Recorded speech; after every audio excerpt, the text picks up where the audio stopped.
안녕하세요. 에스더입니다. 제가 아는 지인 가정 중에 막내딸이 고등학생인 가정이 있거든요. 이 코로나의 어려움 속에서도 1년간 교환 학생을 잘 마치고 금년 초에 이제 귀국을 했는가 봐요. 그런데 그 미국 엄마가 얼마나 정이 많고 눈물이 많고 우리 한국의 정문화보다 더한 그런 엄마를 만났나 봐요.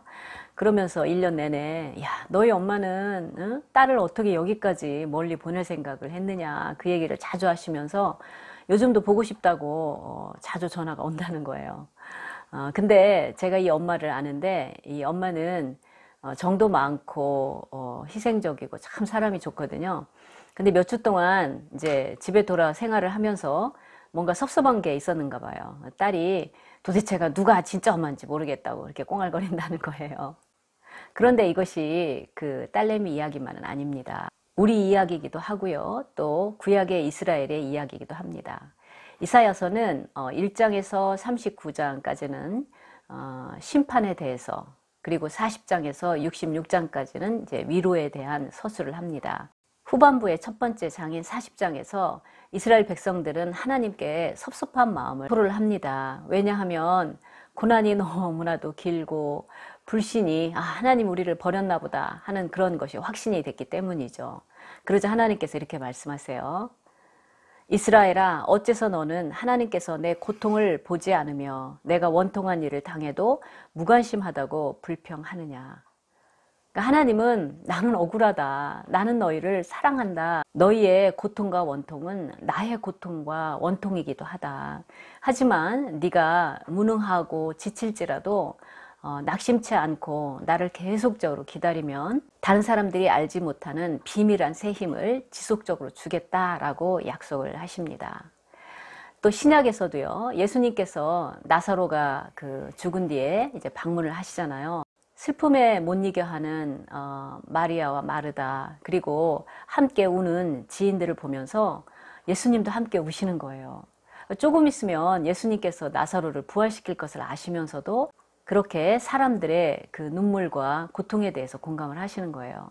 제가 어젯밤에 주일 예배부터 그리고 저녁에 이 내용을 묵상하면서 그렇구나. 내가 홀로 힘들어하고 몸부림치면서 눈물을 흘릴 때 주님께서는 항상 곁에서 있으시면서 나와 함께 슬퍼하셨구나. 그런 생각이 새삼스럽게 들면서요. 눈물이 주룩 나더라고요.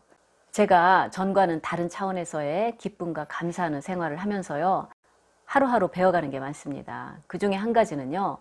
하나님께서도 내가 겪는 고난과 어려움 자체는 주님께서도 결코 기뻐하시지 않는다는 겁니다.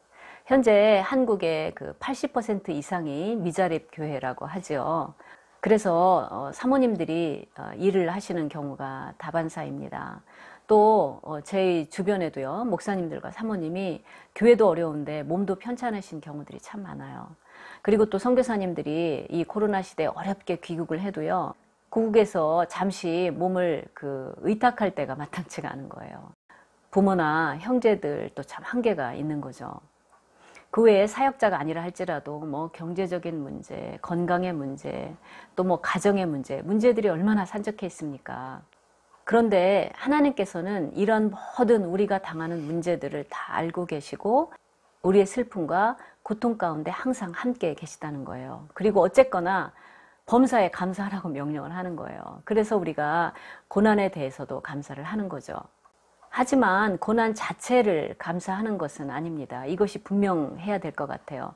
또 그 고난으로 인해서 우리에게 올 그러한 유익을 생각하면서 감사하는 것도 아닙니다. 우리가 고난에 대해서 감사하는 기본 취지는요, 하나님께 대한 나의 믿음을 고백하고 표현할 수 있는 가장 좋은 기회이기 때문입니다. 만약에 우리가 모두가 다 감사할 수 있는 그런 일에만 감사를 한다면 어떤 점에서 우리가 구별된 백성이 되겠습니까? 거룩의 기본 의미는 구별됨이지 않습니까?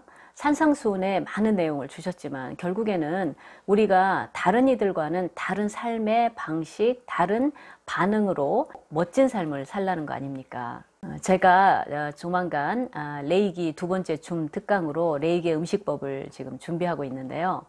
결국 음식법의 궁극적인 취지는요, 언약 백성을 세상 사람들과 구별시키는 데 있어서 가장 대표적인 규례라는 겁니다. 또한 사실 우리가 뭐 기도를 수년이나 수십 년에 걸쳐서 해왔다 할지라도 성경은 분명히 너희는 기도하는 걸 잘 모른다고 말하잖아요. 우리가 마땅히 빌 바를 알지 못하기 때문에 성령께서 우리를 위해서 말할 수 없는 탄식으로 기도해 주신다고 했습니다.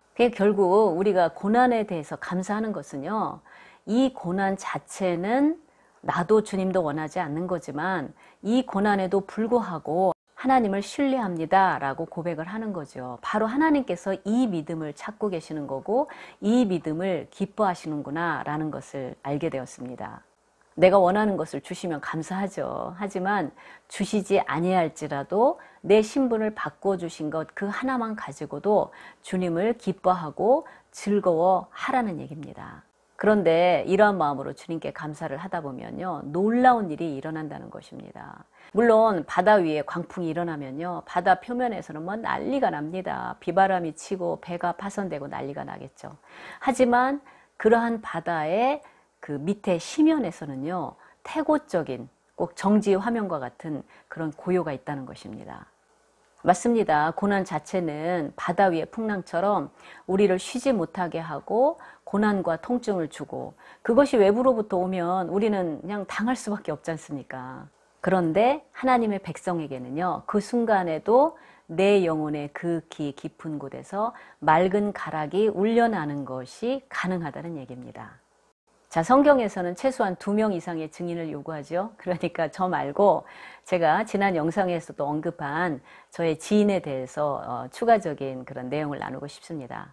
사실 그분은요, 수십 년 전에 강남에서 크게 사업을 해서 성공을 했고, 뭐 60평 이상의 아파트에서 얼굴을 포함한 그 외모 관리비로만 그 수십 년 전에요, 한 달에 100만 원 이상씩 쓰던 그런 분이었습니다. 그런데 이제 하나님의 부름을 받고 주일을 하면서 15평의 작은 집에서 이제 살게 되는데요. 그렇게 부자로 살다가 가난한 삶을 살자니 수년 동안 정말 많은 눈물을 흘리셨다고 그래요.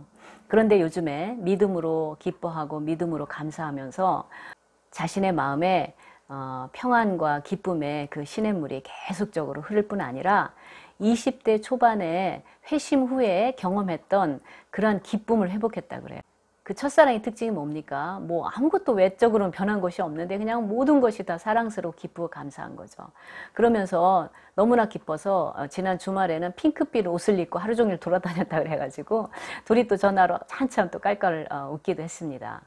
바로 이것이 모두에게 힘든 이 땅을 살아가는 하나님의 백성들의 특징이 되어야 된다는 거죠. 빌립보 4장 6절에 아무것도 염려하지 말고는 영어로 Do not be anxious about anything 이잖아요. anxious가 뭐 초조해하는, 불안해하는, 염려해하는 뭐 그런 의미지 않습니까? 우리가 뭐 하나님의 굉장한 뜻을 찾고 구하기 이전에 먼저 기쁘게 살아가는 것이 우리를 향한 뜻이라는 겁니다. 그런데 이것이 중요한 이유는요, 바로 염려는 우리의 영적인 성장을 멈추게 할 뿐만이 아니라 죄라는 겁니다. 우리 의인은 믿음으로 말미암아 살리라고 했지 않습니까? 또한 믿음으로 하지 않는 모든 것이 죄라고 했습니다. 죄는 하나님과 우리의 관계를 가로막고 사실은 또 건강에도 해롭습니다. 그러나 믿음으로 기뻐하고 감사할 때 결국 진짜로 기쁨과 평안이 우리 마음에 흐르면서요, 이 평안과 기쁨은 어느 누구도 어떤 환경도 빼앗아갈 수 없는 그런 것이 되는 거죠. 바로 이러한 것들이 몸과 마음을 활기차게 만드는 것 같습니다. 다음에 잠언 말씀으로 오늘 영상을 맺고자 합니다. 마음의 즐거움은 양약이라도 심령의 근심은 뼈로 마르게 하느니라. 감사합니다.